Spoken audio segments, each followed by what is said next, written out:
So, dear students, in the continuation of alcohol chapter, today we will discuss the chemical reactions of alcohol.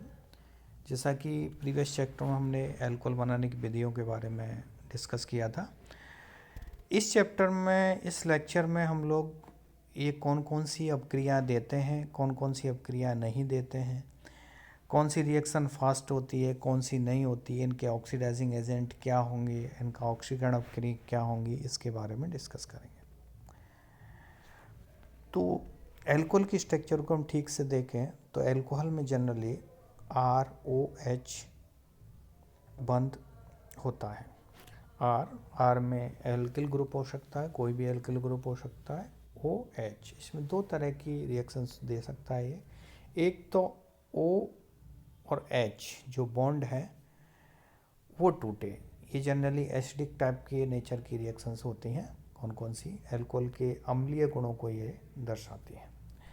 तो alcohol का जो अम्लीय गुण है, जैसे कि पता है कि अम्लीय प्रकृति क्या होती है, जो कि लिटमस पेपर पर कोई प्रभाव नहीं करता है। अल्कोहल साधारणतः ये उदासीन होते हैं, किंतु OH बंध में ऑक्सीजन की जो विद्युत ऋणता है वो बहुत ज़्यादा है और हाइड्रोजन पर आंशिक धनावेश आ जाता है। तो अल्कोहल की इस अम्ल सामर्थ्य पर OH समूह से जुड़े एल्किल जो समूह है उसका प्रभाव पड़ता है। इसके आधार पर इनकी जो अम्लता है वो इस प्रकार से होती है। मेथनॉल की सबसे ज़्यादा, उससे कम प्राइमरी अल्कोहल की होती है एसिडिटी, और उससे कम सेकेंडरी अल्कोहल की होती है, और फिर सबसे कम टर्सरी अल्कोहल की होती है।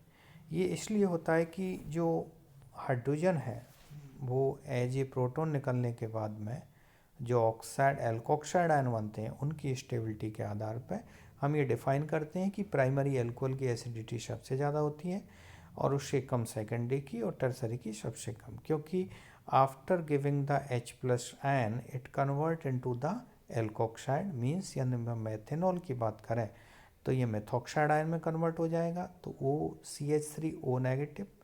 इसी प्रकार तो कंपैरेटिव जो एल्कोक्साइड आयन बने हैं उनकी स्टेबिलिटी किसकी ज़्यादा होगी? जिसकी ज़्यादा होगी वो आसानी से क्या होगा, प्रोटॉन त्याग देगा और उसका एसिडिक नेचर उतना ही अधिक होगा।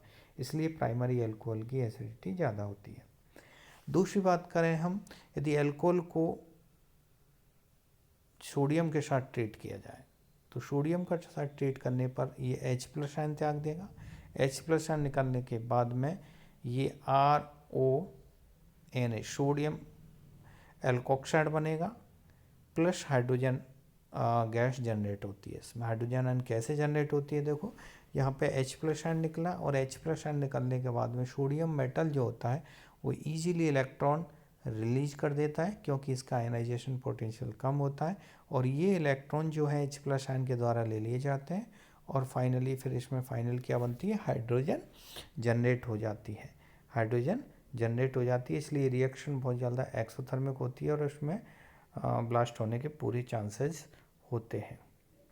ठीक है, और उसकी एक रिएक्शन और देखें तो इसमें हम जैसे एथेनॉल है उसको सोडियम हाइड्रोक्साइड के साथ ट्रीट करें तो सेम हाइड्रोजन जनरेट होगी। इसमें सोडियम हाइड्रोक्साइड जो है यहाँ पे हाइड्राइड आयन देता है और एल्कोहल H+ आयन देता है, एसिडिक नेचर को शो करता है, और इसमें हाइड्रोजन जनरेट होकर निकल जाती है। ये अपक्रियाएँ एल्कोहल की अम्लीय प्रकृति को दर्शाती हैं और इनकी रिएक्शन और भी आगे हम देख सकते हैं। दूसरी हम बात करें एस्टरिफिकेशन। एस्टरिफिकेशन का मतलब जो अल्कोहल हैं वो करस्पॉन्डिंग एस्टर में कन्वर्ट हो जाते हैं by with the reaction of carboxylic acid. Means जब खनिज अम्ल HCl या H2SO4 के प्रेजेंस में अल्कोहलों की कार्बोक्सिलिक अम्लों के साथ गर्म किया जाता है तो एस्टर और वाटर का मॉलिक्यूल निकल जाता है। इस अपक्रिया में अल्कोहल में आयन देता है और कार्बोक्सिलिक OH नेगेटिव आयन निकालकर पानी का अणु बनाते हैं। तो यहाँ पे कार्बोक्सिलिक अम्ल ये H+ आयन देगा, ये कार्ब जो अपने अम्ल हैं उनसे H+ आयन ले लेगा तो फाइनली ये प्रोटोनेटेड हो जाएगा, और ये देखो मैग्नीज होती है, फिर एक रेजोनेटिंग स्ट्रक्चर बनती है और फाइनली ये वाटर का मॉलिक्यूल निकल जाता है, H+ आयन निकल जाता है और ये एस्टर में कन्वर्ट हो जाता है। ठीक है, तो एल्कोहल अम्ल का आकार बढ़ने के साथ साथ एस्टरीकरण से क्रिया की गति भी कम हो जाती है, क्योंकि ये जो रेजोनेटिंग स्ट्रक्चर है इसकी स्टेबिलिटी पर ये चीज़ें डिपेंड करती हैं। एक एसिटाइलेशन है। एसिटाइलेशन जब एल्कोहल को एसिटिल क्लोराइड या एसिटिक एनहाइड्राइड के साथ गर्म किया जाता है तो OH समूह का एसिटिलीकरण हो जाता है। एस्टर बनने की इस क्रिया को एसिटिलीकरण कहते हैं। मीन्स RCOCl एसिटिल क्लोराइड, इसकी रिएक्शन हम किससे करेंगे? एथेनॉल से करेंगे और ये एस्टर बन जाता है। इसी प्रकार सल्फोनिल क्लोराइड के साथ रिएक्शंस होती हैं। एक गिरना रीजेंट के साथ हम कैसे रिएक्शन? गिरना रीजेंट के साथ देखो ये क्या करेगा, एक H+ आयन देगा एसिडिक नेटवर्क, और गिरना रीजेंट क्या देता है? कार्बन आयन देता है, R नेगेटिव देता है। तो ये दोनों जो रिएक्शन करके करस्पॉन्डिंग एक एल्केन बनती है और एक कंपाउंड बनता है, एल्केन डेवलप होती है, ध्यान रखना। तो जब भी गिरना रीजेंट की रिएक्शन एल्कोहल के साथ कराते हैं तो हमेशा एल्केन डेवलप होगा। कौन सी? यहाँ पे R ग्रुप कहाँ से आ रहा है? R नेगेटिव ग्रुप कहाँ से आ रहा है? RMgx से आ रहा है, तो इसके करस्पॉन्डिंग एल्कोहल बन जाती है। एक एल्कोहल जो है उसकी और इम्पोर्टेंट रिएक्शंस में ऑक्सीडेशन रिएक्शन आती हैं। अब प्राइमरी अल्कोहल का ऑक्सीडेशन हम कराएं तो क्या बनेगा? सेकेंडरी अल्कोहल का कराएं ऑक्सीडेशन तो क्या बनता है? इसके बारे में हम लोग अब पढ़ेंगे। तो साधारण अम्लीय डाइक्रोमेट, अम्लीय या क्षारीय पोटेशियम परमैंगनेट या तनु नाइट्रिक अम्लों के द्वारा इनका ऑक्सीकरण होने पर समान कार्बन वाला एल्डिहाइड बनता है, और वो पुनः ऑक्सीकरण होने पर क्या बनेगा? कार्बोक्सिलिक अम्ल बन जाता है। इट मीन्स पहले जो एल्कोहल है प्राइमरी एल्कोहल एल्डिहाइड में कन्वर्ट होगा, यदि उसका और आगे ऑक्सीडेशन हम कराएं तो वो करस्पॉन्डिंग कार्बोक्सिलिक एसिड में कन्वर्ट हो जाता है।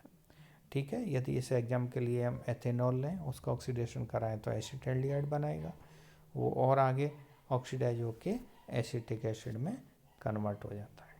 प्राथमिक एल्कोहलों की वाष्प वायु के साथ 250 डिग्री सेंटीग्रेड पर तृप्त रजत पर से प्रवाहित करने पर एल्डिहाइड प्राप्त हो जाता है। प्राथमिक एल्कोहलों को Cr2O3 पेडीन, ये सेरेट कोलिन रिएजेंट है, बहुत इंपॉर्टेंट रिएजेंट होता है। इसके द्वारा हम ऑक्सीकरण करने पर रिएक्शन क्या होगी? एल्डिहाइड बनेगा और रिएक्शन आगे फर्दर इसका ऑक्सीडेशन नहीं होगा। मीन्स जब हम Cr2O3 और पेडीन सेरेट कोलिन रिएजेंट से ऑक्सीडेशन कराएंगे तो एल्डिहाइड बनेगा, क्योंकि एल्डिहाइड आगे ऑक्सीडाइज नहीं होता है।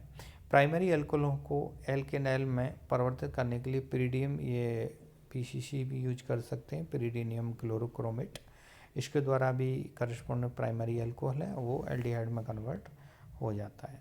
एक एन ब्रोमोसक्टिनामाइड से भी रिएक्शंस कर सकते हैं। एन ब्रोमोसक्टिनामाइड से प्राइमरी एल्कोहल एल्डिहाइड में कन्वर्ट हो जाता है, जैसे यहाँ पे एक रिएक्शन आप देख रहे हैं, ये काफ़ी इंपॉर्टेंट रिएक्शन है।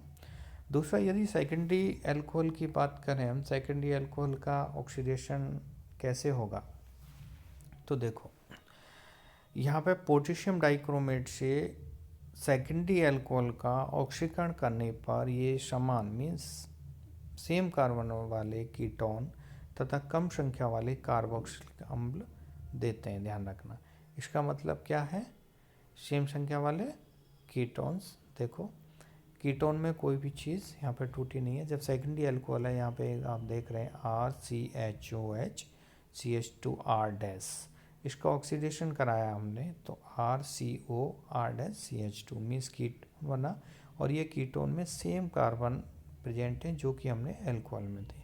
इसका यदि फर्दर ऑक्सीडेशन किया जाता तो ये बॉन्ड यहाँ पे कुछ चीज़ टूट जाती हैं, तो दो डिफरेंट टाइप के कार्बोक्सिलिक एसिड बनते हैं, RCOOH और दूसरा R-COOH। ठीक है, अब एक एग्जांपल हम लें तो देखो 2 डिग्री अल्कोहल है और 4 कार्बन वाला मीन्स CH3CHOH CH2CH3, इसका ऑक्सीडेशन हमने कराया, करस्पॉन्डिंग इथाइल मिथाइल कीटोन बना। ठीक है, उसको और आगे ऑक्सीडाइज किया तो देखो तो ये टूट गया, और इसमें चूंकि कार्बन संख्या सेम है दोनों कार्बोक्सिलिक एसिड में, तो 2 मॉलिक्यूल CH3OH के इसमें बन जाते हैं। तो आज के चैप्टर में हमने क्या क्या चीज़ें डिस्कस की हैं, इसके बनाने की जो एसिडिक नेचर है अल्कोहल की, कौन कौन सी रिएक्शन है जो ये दर्शाते हैं कि एसिडिक नेचर की होती हैं ये, उसमें हमने इसकी स्टेबिलिटी भी डिफाइन की है, जैसे धातुओं के साथ रिएक्शन है, सोडियम मेटल के साथ रिएक्शन को हमने बताया, हाइड्रोजन गैस निकलती है, एस्टरिफिकेशन में ये नेचर से होता है, एसिटाइलेशन में होता है, गिग्नार रीजेंट के साथ हमने रिएक्शंस को देखा, एल्केन डेवलप होती है और इनके ऑक्सीडेशंस की रिएक्शंस की हैं। तो ये ऑक्सीडेशन रिएक्शन गिग्नार रीजेंट इनको अच्छे से स्टडी किया हो। So thank you.